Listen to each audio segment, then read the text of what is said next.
大家好，我係阿影，今日要講嘅係內幕。麥兆輝執導，5位影帝同場，郭富城、任達華、吳鎮宇、方中信、姜大衛。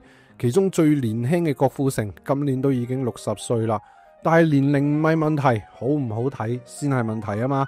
你話係咪啊？哈姆太郎電影講述一個慈善基金背後涉及嘅洗黑錢行為啦，我即時諗起甄子丹經典電影《洗黑錢》啊！但係今日咧就唔講呢個住。電影嘅製作咧早喺幾年之前已經完成噶啦，2022年6月開拍，2023年本來就計劃上映，但係今日已經係2025年嘅最後一個月啦，佢終於都出現喺電影院上邊。睇完內幕之後，我覺得呢套戲咧冇乜特別嘅，係遲咗10年上映嘅啫。冇錯，唔係2年、3年，係10年。係嗰個仲可以有自焚者同埋本地彈嘅2015年啊！點解我會有呢個諗法呢？因為電影入邊描寫嗰種邪惡勢力，就係香港人10年前所會經歷到嘅邪惡勢力。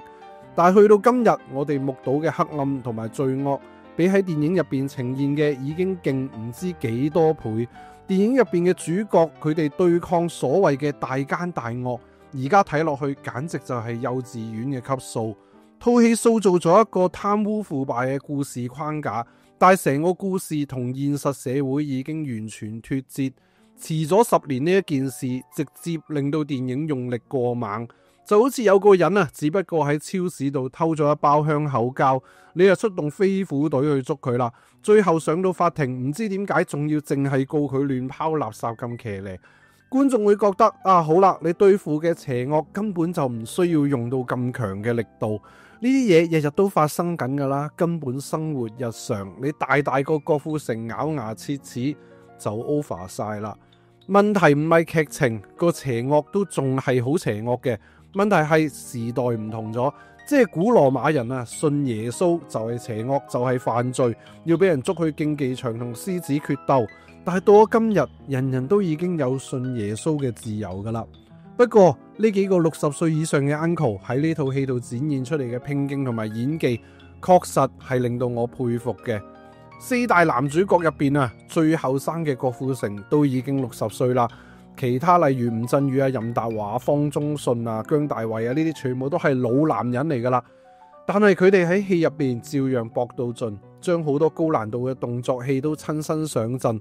睇戲嘅時候啊，我親眼見到郭富城嚟咗個招360度大回旋飛踢，凌空轉體踢向呢個張文傑，仲有吳鎮宇玩拍酷啊，喺啲高樓大廈之間跳下跳下，幾十層樓高咁樣跳過對面樓，係值得尊敬嘅。郭富城除咗360度凌空飛踢，仲有俾啲鐵鏈吊起倒掛。導演麥兆輝喺個訪問度話，郭富城對自己嘅要求好高啊，往往喺 good take 之後仲要主動要求嚟多一次，拍到最好為止。呢啲就係職人精神。跟住落嚟，我就會講到劇情嘅部分。由於係查案嘅電影啦，劇透都幾影響觀賞經驗嘅，所以如果你已經睇咗套戲，或者你唔介意我劇透你嘅話呢，咁我哋就繼續落去啦。介紹完 channel 之後，我哋就開始。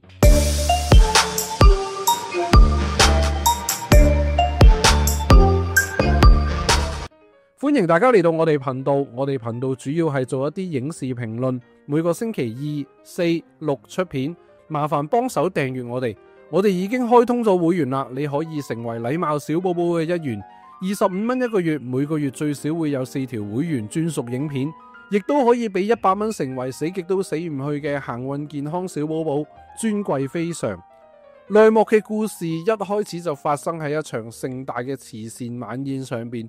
呢個慈善機構每年都會舉辦籌款晚會，當晚主席高高興興咁喺個台上面致辭，仲拍心口同台下嘅善長仁翁講：啊，你哋捐出嘅每一分每一毫，我哋都會用喺最有需要幫助嘅窮人身上。但係當佢講完呢番說話嘅一瞬間，突然呢個慈善團體嘅會計就喺舞台上方對自己施以還手之刑，屍體突然之間掉落舞台。身上面着住嘅 T 恤用鮮血寫住4隻大字：還我清白。故事主軸就圍繞住2個主角調查呢一單案而展開。2個主角，一個係律師，一個係警察。點解唔2個都係警察？你知我知，大眼佬都知點解噶啦。警察一開始就收到線報，就潛入去律師樓度查呢間慈善機構嘅賬目，點知俾個律師發現咗。呢位警察居然當面提議律師，不如你俾嗰啲 file 我睇啦。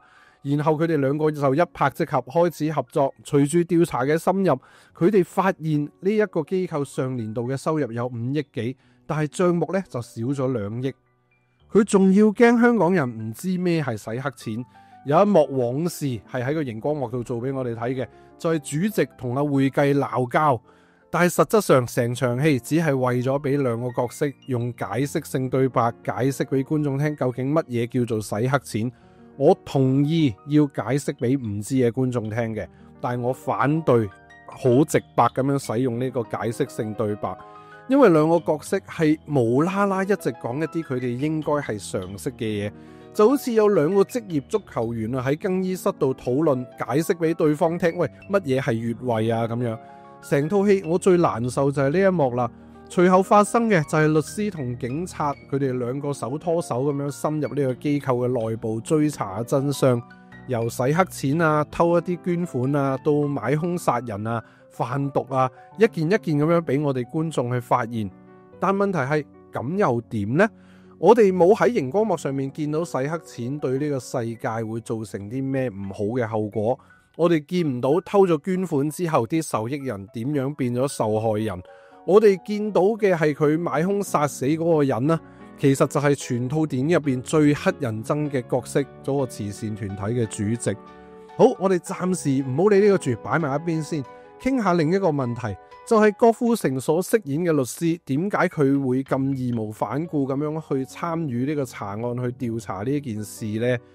一個資深嘅刑事律師，按常理佢本身只係需要做好啲法律上面嘅嘢，冇必要親身冒險去做呢啲咁危險嘅查案噶嘛。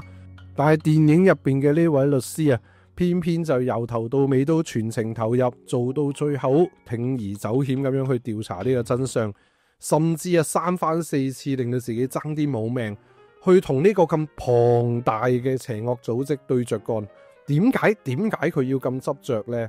原來佢嘅童年經歷過一啲創傷，咁入邊交代咗啦，佢細個嗰陣咧就因為某一種嘅慘痛嘅遭遇啦，喺內心入邊留低咗陰影。但係咧，我就有一個點好想講嘅，就係律師嘅過去係咪可以有更加好嘅選擇呢？即係話，如果佢年輕嘅時候因為一啲視若無睹而受到一個不能磨滅嘅傷害，但係唔代表佢一定要辭晒份工去查案啦。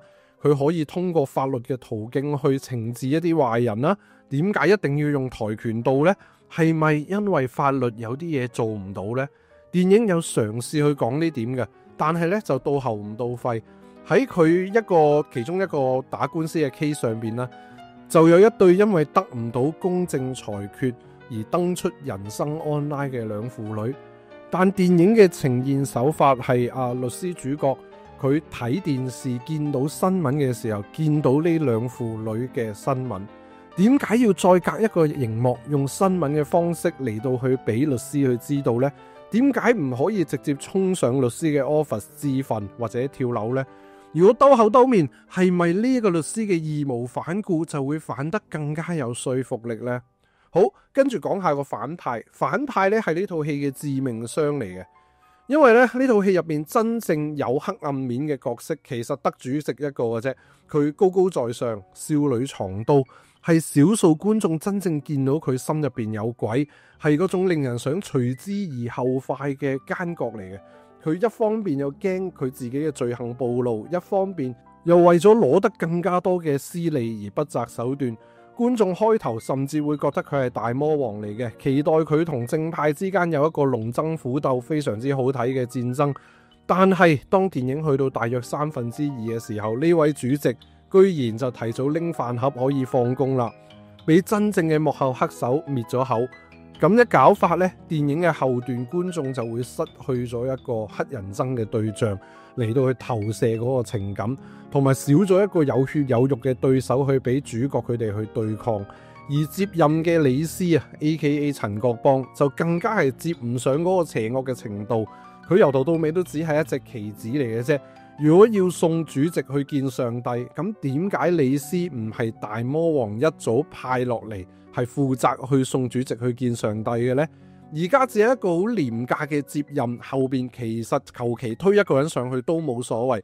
對正義嘅一方嚟講，就只係見到一個跌晒鑊嘅對手，而大魔王呢，就更加係一直面目模糊，影極都係影個背脊或者瞄咗聲坐喺個餐廳入邊唔多講嘢。觀眾好少機會親眼見證佢做壞事，佢最壞做嗰樣嘢喺熒光幕前面做都係笑鳩主席係戇鳩仔嘅啫。壞人如果唔乞人憎，咁主角嘅英勇抗敵睇落去就唔夠過癮，呢個係定律嚟嘅。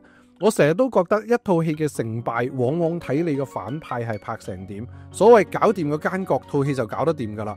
但係好明顯內幕就係搞唔掂佢嘅奸角。總結嚟講有兩大原因：一，反派係冇做過啲咩壞事嘅，電影入邊大部分實際做出壞事嘅都唔係大魔王或者主席本人，殺人係收錢做嘢嘅殺手張文。偷走2億善款嗰個，原來係任達華，都係自己人嚟嘅。佢偷錢某程度上係為咗查案做好事。真正受影響嘅慈善受助人，電影入邊一啲都冇描寫到。電影睇唔到有啲乜嘢貧苦大眾因為2億善款冇咗而陷入困境。換言之，邪惡勢力到底害咗邊個呢？要觀眾自己去腦補，要佢哋自己去想象。但係觀眾其實並冇責任去幫你去想象啲人喺你哋做壞事之後被害得有幾慘嘅。唯一一個受害者就係主席自己，因為呢單嘢俾人送去彩虹橋，但係主席本人都係壞人嚟嘅。佢嗰種所謂嘅受害啊，引唔起觀眾嘅同情。有啲人甚至見到佢賣鹹鴨蛋嗰下，甚至乎覺得會幾爽添。所以成套戲落嚟，反派勢力其實缺乏一個具體嘅罪證同埋惡行去俾觀眾見識到，觀眾對佢哋嘅痛恨自然有限。第二點就係個陰謀規模太細啦，劇中講嘅款項只係得2億港紙，以今日嘅尺度嚟講，呢個數目小兒科啦。而家香港隨便一個舊型屋苑嘅大廈維修都要成幾億，區2億嘅黑錢冰山一角。觀眾每日喺新聞見慣一啲更加大型嘅貪污舞弊、金融騙案，喐下就幾十億、上百億。相比之下，電影入邊呢班大奸大惡鋌而走險，搞咗2個幾鐘，原來就係為咗2億。我飲罐益力多啊，都有100億啦。現實世界嘅黑暗同埋貪婪，其實比電影入邊所描繪嘅殘酷可怕何止100倍。奸角做得唔夠絕，規模又太細，對觀眾嚟講睇完套戲並冇辦法獲得應有嘅釋放同埋快感，簡稱爽。大家係期望睇到邪不勝正，大快人心，但係電影就係唔夠痛快淋漓。如果你同我一樣，隨時可以諗到10幾種唔同嘅方法去講一個人離開咗呢個世界，歡迎你 CLS comments like 同埋 subscribe 我哋嘅頻道，或者加入我哋成為小寶寶嘅一份子。如果你經濟許可，容許我劫富濟貧，請你撳呢個 icon 劫你去濟下我哋。多謝所有會員，特別係一眾死極都死唔去嘅行運健康小寶寶，你嘅支持係我哋做落去嘅動力。我係阿影，下次再見。